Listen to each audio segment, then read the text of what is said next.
গোলাপ দিয়ে সাজানো বাসর ঘরে বউ সেজে বসে আছে নীল।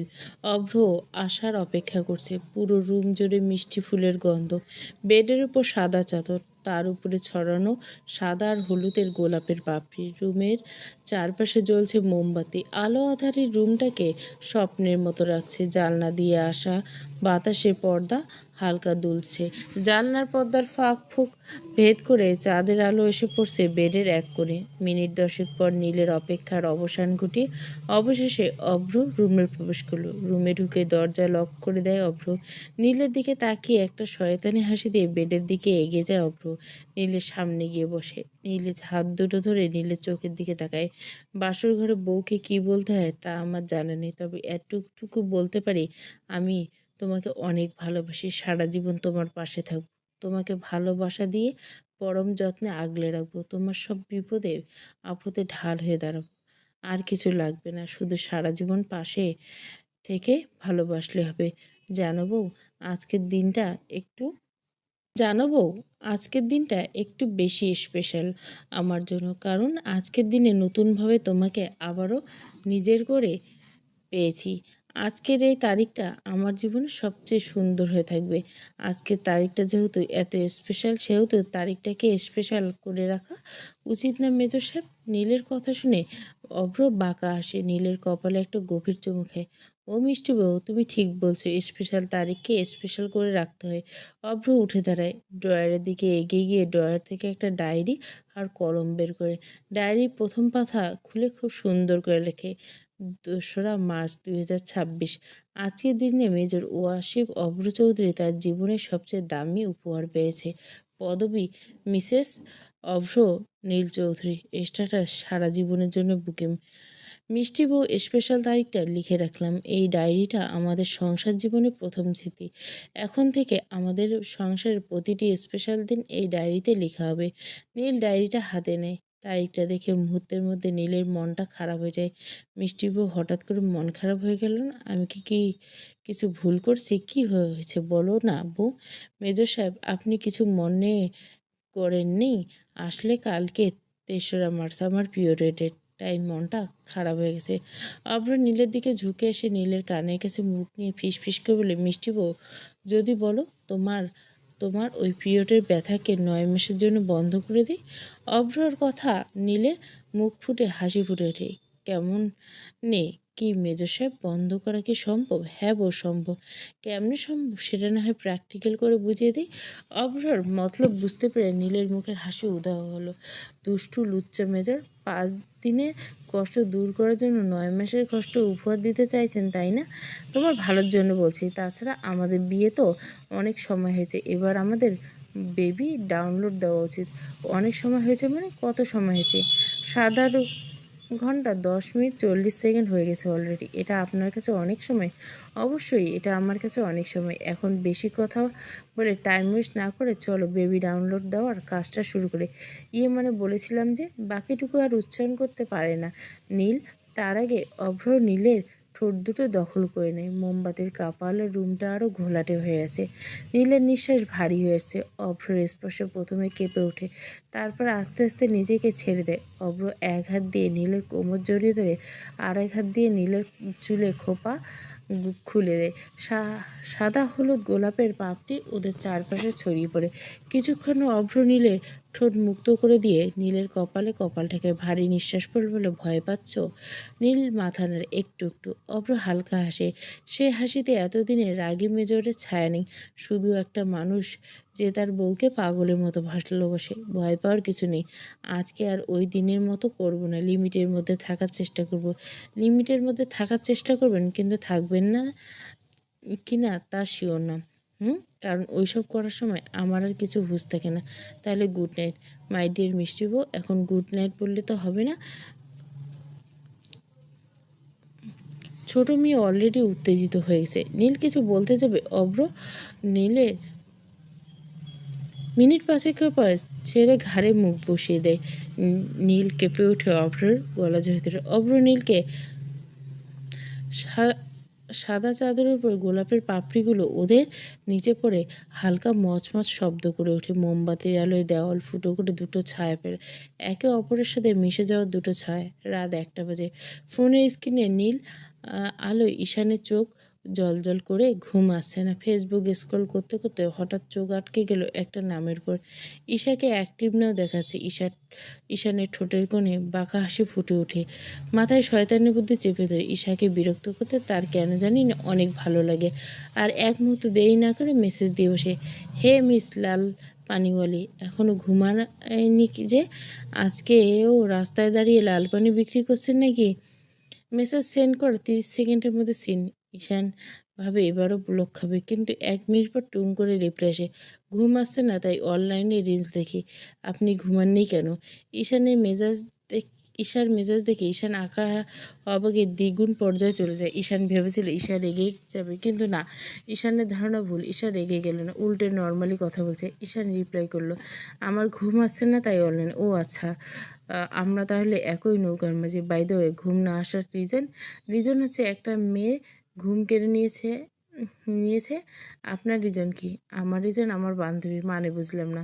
মানে আমার বান্ধবী দ্বিতীয়বারের মতো বিয়ে করে দ্বিতীয়বারের মতো বাসর করছে। বসে বসে বান্ধবীর কথা ভাবছি।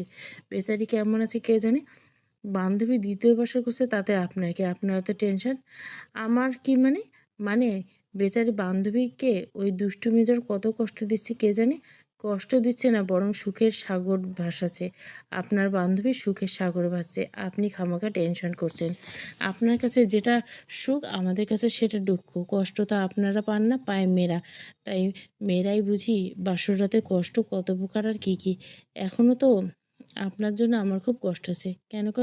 কারণ আপনি একদিন আপনার বান্ধবীর মতো মুরগি সেজে বাসর ঘরে বসে থাকবেন, শিয়ালের জন্য অপেক্ষা করবেন। আর ঠিক টাইমে শিয়ালটা এন্ট্রি নেবে আর আপনাকে কষ্ট দেবে।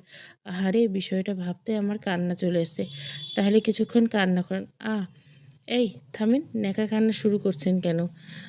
আপনার জন্য কষ্ট হচ্ছে তাই। আমাকে নিয়ে আপনার এত ভাবতে হবে না। অনেক কথা বলছি এখন। আল্লাহ হাফেজ। মেসেজটা পাঠিয়ে অফলাইনে চলে যায় ঈশা, আর ঈশান ফোনের দিকে তাকিয়ে মুচকে হাসে। সকালে মিষ্টি রোদ জানলার পর্দা ভেদ করে সোজা এসে পড়ছে অভ্রের মুখে। বিরক্তি হয়ে পাশ ফিরে যাবে তার আগে অভ্র অনুভব করে সে নরম কিছুর উপর আছে। চোখ মেলতে দেখে তার বুকে মাথা রেখে তাকে জড়িয়ে ধরে ঘুমিয়েছে নীল। কাল রাতের কথা মনে পড়তে অভ্র ঠোঁটের কোণে হাসি ফুটে ওঠে। মিসেস অভ্র চৌধুরী, এবার উঠে পড়ুন, নয়তো 9টা বেজে যাবে। নীল হালকা নড়েচড়ে উঠে অভ্রকে আরও শক্ত করে জড়িয়ে ধরে। মেজর সাহেব কাল রাতে ঘুমাতে দেননি, এখন একটু ঘুমাতে দেন। বাইরে থেকে দরজা ধাক্কা থেকে শুরু হয়ে গেছে, এবার উঠতে হবে। নীল চোখ খুলে অভ্রর দিকে তাকায়। অভ্র নীলের কপালে একটা চুমু খায়। নীল উঠে বসে বিছানার চাদরটা টেনে নিজের কাছে নিতে যাবে, ঠিক তখনই অভ্র চাদর আঁকড়ে ধরে। কি করছোটা কি বউ? কি করছি? এইভাবে চাদর টান দিলে কেন? তুমি জানো না আমার গায়ে একটাও সুতো নেই? আমার গায়েও তো নেই। এখন কি আর করা যায়? আইডিয়া। মেজর সাহেব একটা আইডিয়া পেয়েছে। কী আইডিয়া বউ? আপনি বালিশ দিয়ে আপনার মেইন পয়েন্ট ঢেকে থাকেন, আমি ততক্ষণে ফ্রেশ হয়ে আসি। এই কথা বলে নীল চাদরটা টেনে নিয়ে শরীর পেঁচিয়ে থাকে, আর অভ্র, মিষ্টি বউ শোনো না। হ্যাঁ শুনছি তো, আপনি বলেন না। ওই যে ওইখান থেকে আমার শর্ট প্যান্টটা এনে দাও। মেজর সাহেব, শর্ট প্যান্ট তো এত দূরে পড়ে আছে কেন? উত্তেজিত অবস্থায়, অসভ্য লুচ্চা কোথাকার, যা বলার পরে বলো, আগে শর্ট প্যান্টটা এনে দাও। ওয়েট, এনে দিচ্ছি। নীল শর্ট প্যান্টটা অভ্রকে এনে দেয়। বউ তুমি এবার ফ্রেশ হয়ে যাও। যাবো? হুম, যাও। নীল ফ্রেশ হতে চলে যায়, আর অভ্র শর্ট প্যান্ট পরে নেয়। মিনিট 20 পর নীল ফ্রেশ হয়ে বের হয়ে আসে।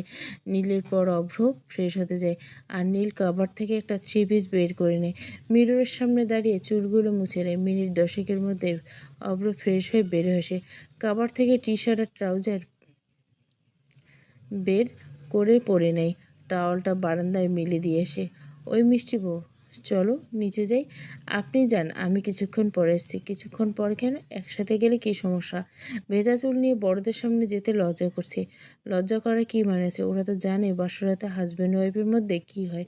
তারপরে আমার শরম করছে। আরে শরমের কিছু নেই, আসো তো। এমনিতে আমার খুব ক্ষুধা লেগেছে।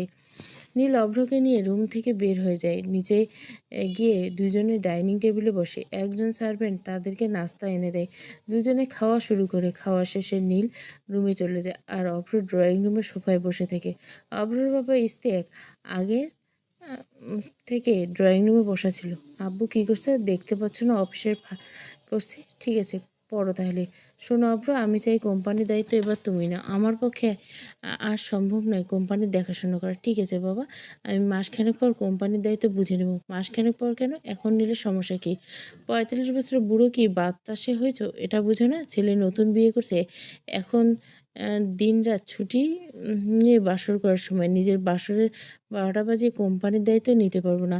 আবরের বাবা দ্বিতীয়বারের মতো বাসর করার ফিলিংস কেমন বলে বোঝানোর মতো না আব্বু, জাস্ট মুখে বললে তুমি বুঝবে না। এক্সপেরিমেন্ট করতে হবে। এক্সপেরিমেন্ট? হ্যাঁ আব্বু, এক্সপেরিমেন্ট। যদি বলো তোমার আর আম্মুর জন্য নতুন করে বাসর ঘর সাজিয়ে দেয়, তোর আম্মু কি রাজি হবে? সে তো রসকাসীন। অব্র কিছু বলতে যাবে তার আগে ফাতেমা এসে হাজির। ফাতেমাকে দেখে অব্র চুপ হয়ে যায়। ফাতেমা সবাই বুঝতে বলে, কি ব্যাপার? বাপ ছেলে মিলে ফিসফিস করে কি নিয়ে আলোচনা আছে? স্ত্রী হুট করে বলে উঠলো, কই কিছু না, কোম্পানির ব্যাপারে কথা ছিল। ইস্তিয়াকের কথা শুনে অভ্র বলে, আব্বু তুমি মিথ্যে বলছো কেন? আম্মু তো সত্যিটা বলে দাও।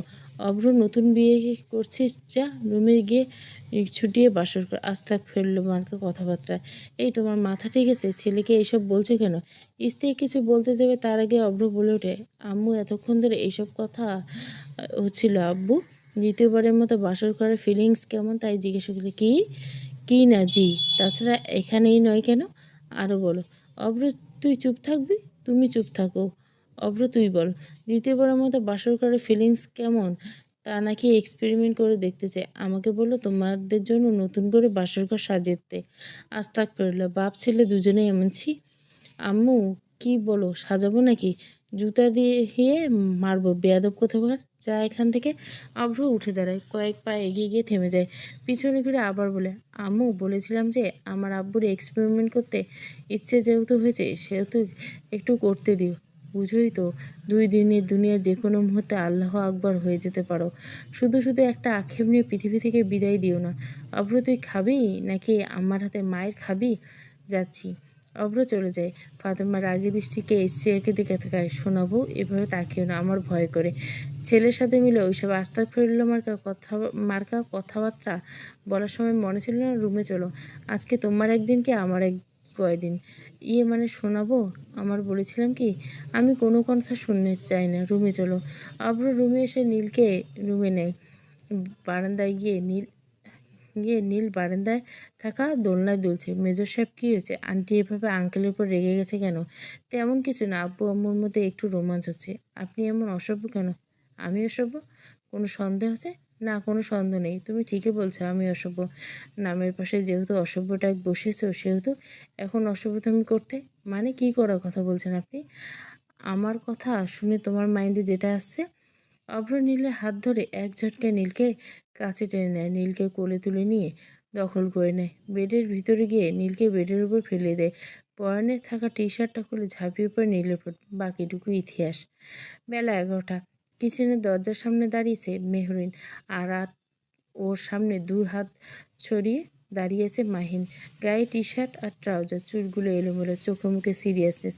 মাহিন কি হচ্ছে? সামনে থেকে সরো, রান্না করতে হবে। এই অবস্থায় রান্না করা লাগবে না। কি অবস্থা? কি হয়েছে? আমি তো অসুস্থ না। ডাক্তার ভারী কাজ করতে মানা করছে। আর কিচেনে 2 ঘন্টা দাঁড়িয়ে রান্না করা কি ভারী কাজ না? তুমি আমাকে বুঝতে আসবে না, সরো বলছি। মাহিন সোজা চুলার সামনে গিয়ে দাঁড়ালো। আজ আমি রান্না করব, তুমি পাশে বসে ডিরেকশন দিবে। মেহরিন ভুরু কুচকে বলো, তুমি রান্না করো? পারি না, তাই তুমি শিখাবে? প্রবলেম? শিখিয়ে দিলেও পারবো না। পারবো। মাহিন একটা পেঁয়াজ হাতে নিল। মেহরিন হতাশ হয়ে পাশের চেয়ারে বসলো। এখন বলো পেঁয়াজ কীভাবে কাটবো? মেহরিন হেসে বলল, সামান্য পেঁয়াজ কাটতে পারে না, সে আসছে আবার রান্না করতে। এই জন্য বলছি তুমি পারবে না, আমাকে করতে দাও। হাসবা না, শিখাও। মেহরিন উঠে মাহিনের পিছনে গিয়ে দাঁড়ালো আর ওর হাতের উপর নিজের হাত রাখলো। এভাবে ছুরিটা ধরবা, আস্তে আস্তে পেঁয়াজ স্লাইড করো। মাহিনের কানে মেহরিনের নিঃশ্বাস লাগছে। ওর শরীর কেমন জানি শিরশির করে উঠলে, কিন্তু মুখে বলল তারপর তারপর কড়াইয়ে তেল দাও। মাহিন তেল ঢালতে গিয়ে একটু বেশি ঢেলে বলল, আরে এত তেল কেন দিলে? তুমি কি ফ্রাই করবে নাকি? নতুন শিখতেছি তো, একটু একটু তো ভুল হবে, তাই তো তুমি হাসবা। তেল গরম করতে পেঁয়াজ দিল, ছ্যাঁক করে শব্দ হলো। মাহিন একটু ভয় পেয়ে দু কদম পেছিয়ে গেল। মেহেরিন আবার আসলো, ভয় পেও না, নাড়ো। মাহিন খুন্তি দিয়ে নাড়তে লাগলো। পেঁয়াজ পুড়ে কালো হয়ে যাচ্ছে। হয়েছে হয়েছে, এখন আদা রসুন বাটা দাও। মাহিন আদা রসুন বাটা খুঁজে পেয়েছে না। কোথায়? ওই যে বাটির মধ্যে। মাহিন বাটি হাতে নিয়ে বলল, এটা কতটুকু দেবো? 1 চামচ। মাহিন 3 চামচ দিয়ে ফেললো। মেহিন কপাল চাপলো, আল্লাহ, এটা কি করলা? তাহলে এখন কি করবো? মাহিন অসহায়, কিছু করার নেই, এখন মাংস দাও। মেহেরিনের কথা শুনে মাহিন মাংস দিল। হঠাৎ মেহেরিন জিজ্ঞাসা করলো, আচ্ছা মাহিন, তুমি কেন আমাকে রান্না করতে দিলা কেন? মাহিন চুলার দিকে তাকিয়ে বলল, কারণ তুমি এখন একা না, তোমার পেটে আমার সন্তান আছে, ওর যদি কিছু হয়। মেহেরিন চুপ হয়ে গেল। মাহিনের এই কেয়ারটা ওর ভালো লাগে। তাছাড়া মাহিন থেমে গেল। আর তাছাড়া তুমি কষ্ট করলে আমারও কষ্ট হয়। মেহেরিনের বুকের ভেতরটায় কেমন যেন উঠলো। তুমি অনেক পচা। হ্যাঁ, পচা জামাই, মাহিন এসে বলল। দুপুর 12:30টার দিকে মাহিনের রান্না শেষ করে মেহেরিনকে নিয়ে রুমে চলে গেল। গোসল করে এসে খেতে বসে। আজকে মাহিন সবাইকে ভাত বেড়ে দেয়। খাবার মোটামুটি ভালো হয়েছে। খাওয়া দাওয়া শেষে যে যার রুমে চলে যায়। মেজর ওয়াসিফ অভ্র চৌধুরী, পর্ব 20। পুরো গল্পটা প্লেলিস্টে। যে গল্পগুলো শুরু করছে প্রত্যেকটাই শেষ করব, শুধু চ্যানেলটার সাথে জুড়ে থাকবেন।